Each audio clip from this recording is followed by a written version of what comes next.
This Audi is due for an oil change. In this video, I will show you how to change the oil on your very own Audi A4 with a 2-liter engine. And not just how to change the oil, but also what your mechanic would be looking at and you should be looking at as well. Alright, while we have the vehicle on the ground, let's see what we have going on in the engine bay before we lift up the vehicle. And also what we're going to need to do the oil change. So this 2006 Audi A4 with the 2-liter turbocharged engine needs 4.5 liters or 4.8 quarts engine oil.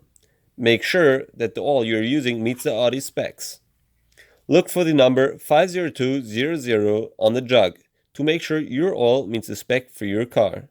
So I'll be using 5W30 full synthetic from Klondike and a Wix oil filter. Link in description down below. We'll check the fluids, but first, let's check the engine air filter. Just take your Phillips screwdriver and remove the plastic duct that goes over your engine air filter box. After you have successfully removed it, you can easily get to the top 2 screws from your air filter box. Move aside the lid, takes a little bit of playing around, and carefully slide out the filter. In this case, the filter is terribly dirty. I'll just put it back in though, because the customer will clean the air filter himself. After you install the air filter back in the box, make sure you latch the lid and the bottom tabs and then reinstall your 2 screws. Also, don't forget the plastic duct that goes over your air box. On our way over to check the brake fluid level, we'll just stop by on our battery to check if we've got a good connection and make sure it's clean. Just try to wiggle them cables. They seem tight in my case. Now, the brake fluid is hard to see sometimes, but if you shake the reservoir, you should be able to see the fluid move in there and see where it's at. And if it is low, you want to use DOT4 brake fluid to top off your brake fluid reservoir.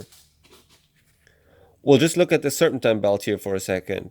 You want to look for cracks or tears in the belt, which this belt luckily doesn't have. The engine coolant reservoir looks to be low though. If your coolant is low, you can just remove the lid and add the coolant. Make sure though that the engine has cooled off before you remove the lid, or you can severely burn yourself, and that would severely hurt. You also don't want to add any coolant. Get the one that meets the requirements for your car. Now to the reservoir that keeps your steering quiet, the power steering fluid reservoir. Right at minimum, so it could use a bit extra. Looks like this Audi is out of washer fluid. I'll just top it off here before we keep going.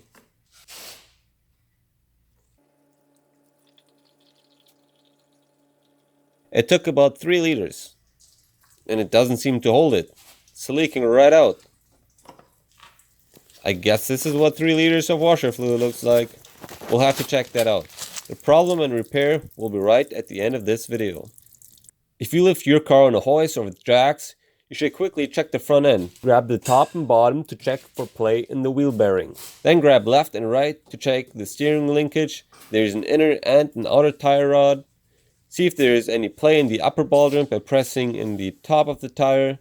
And check the lower ball joint by grabbing the right lower tire and moving it back and forth, followed by the left lower side. You're looking for any play or anything that feels loose in the suspension. You could also do it to the rear as well.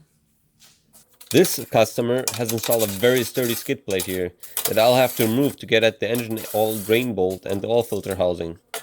With that removed, we have a wide open access to our engine underside. Then you slide your drain pan under your drain bolt and remove your drain bolt with a 90mm wrench or ratchet.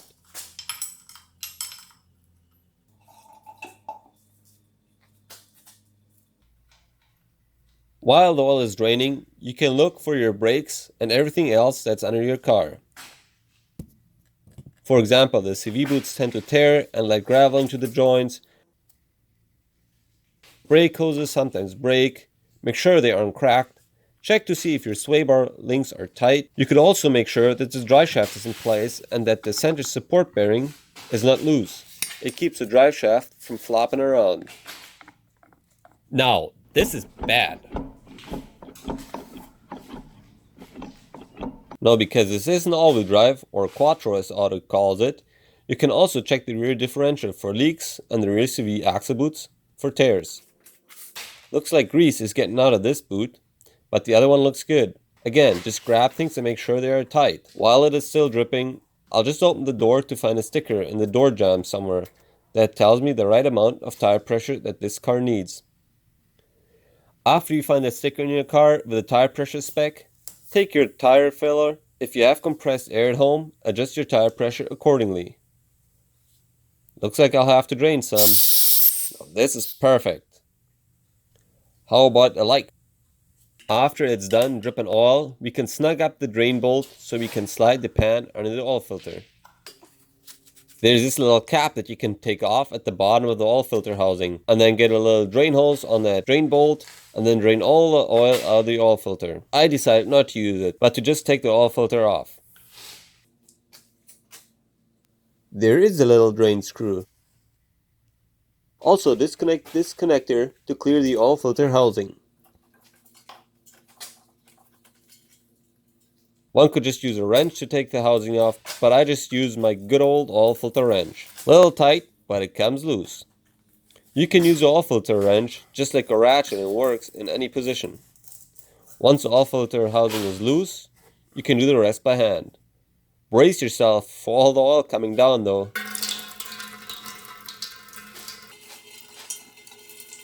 Now the old oil filter just pulls out of the oil filter housing. Sorry, didn't make it on the camera. So here we have our new Wix oil filter with all new O-ring.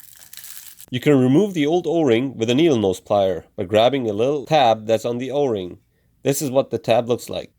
If you don't want a hard time getting the oil filter off, make sure you lube your new O-ring with new motor oil.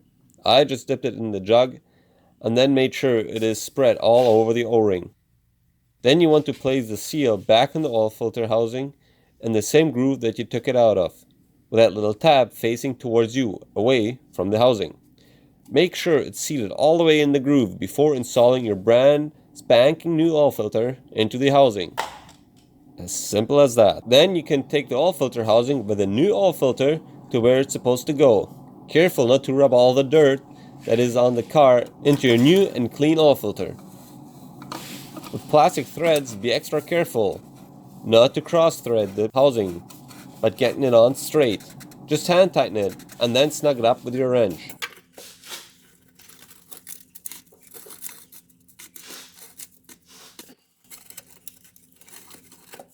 Put the cap back on the oil filter housing, and also don't forget to plug in this electrical connector. Make sure it's all the way in until you can hear a clicking noise or until you can pull it out with a little pull on the wires. Super! With the vehicle back on the ground and the oil filter housing and the oil drain bolt tight, it's time to fill the engine with brand new oil. Remove the fill cap and use a funnel if you like to use every drop that you have paid for. And then fill the car with oil that meets Audi requirements. Don't put in too much though, only as much as it needs.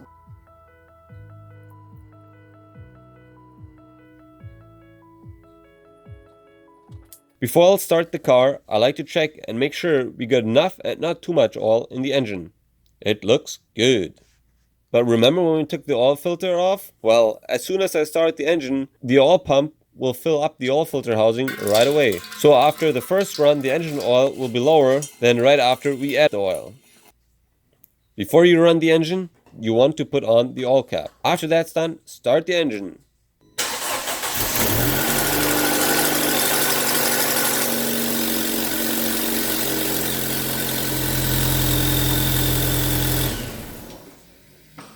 And if your oil pressure light does not go off after a few seconds, shut your engine off immediately. You might not have enough oil. Wait 5 minutes and check your oil again. You see how much lower it is now? So I can add more oil. I'm just going to dump the rest of this 5-quart jug in there.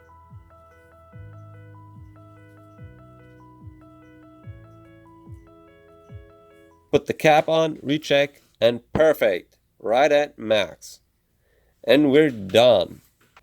Close the hood and make sure it's latched all the way, because it ain't pretty if it slams on your windshield. I'll get to the service light that you have in your car in a bit, but first, have I not forgotten to check a very important part in my oil change or service? If you think I did, let me know in the comment section. Let's have a discussion on what we all do when we change the oil on our own cars. Before I'll show you how to reset the oil life monitor in the vehicle, so you know when your next oil change is due, I'll install this solid aftermarket skid plate with the 4 bolts. Now, on the driver's seat, make sure the ignition is all the way off. this button with a wrench, hold it, and switch the ignition on at the same time. It will show you when your next service should be. Then press the 0.0 button until you get all dashes, and you have successfully reset your oil life monitor. I always try to check my lights after changing the oil, so I don't get pulled over for a light that is out. On the back, you have the brake, reverse, and taillight.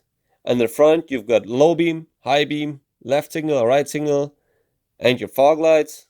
I guess you have your signals in the back too. And that's how the oil change looks in my garage, and I've seen them done this way in many other garages. You can also follow me on Instagram, where I post all kinds of car related stuff, in case you're interested what a mechanic sees on all kinds of cars when doing oil changes and other inspections and other services. Otherwise, thanks for watching and sticking all the way to the end. Don't forget to support the video with a thumbs up, and don't forget to subscribe to see more.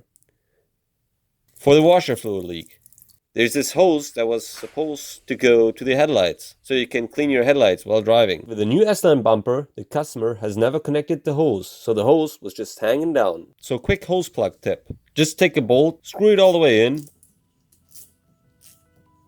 put a zip tie around it. Done.